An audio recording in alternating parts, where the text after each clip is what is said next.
Hi everyone. ఈరోజు liquid fertiliser అండి. ఇదంతా మన కిచెన్లో వెళ్తున్న వేస్ట్. దీన్ని మనం ఒక 2 రోజులు అలా స్టోర్ చేసి పెట్టామనుకోండి, ఇలా వచ్చేస్తుంది. ఈ వాటర్కి ఇంకొంచెం వాటర్ యాడ్ చేసి అలా డైరెక్ట్గా పోసేయకూడదు. దానికి కొంచెం వాటర్ యాడ్ చేసి మొక్కలకు ఇవ్వాలి.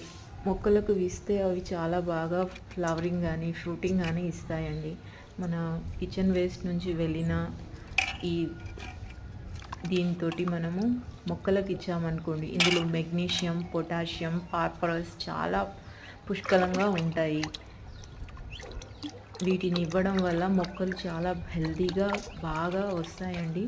మా మొక్కలు అయితే చాలా హెల్తీగా గ్రీన్గా ఫ్లవరింగ్ తోటి చాలా బాగా ఉన్నాయి. మీకు కూడా ఇలా కావాలంటే ఇలా చేసి వేయండి. నచ్చితే లైక్, సబ్స్క్రైబ్ చేసుకోండి. థ్యాంక్ యూ అండి.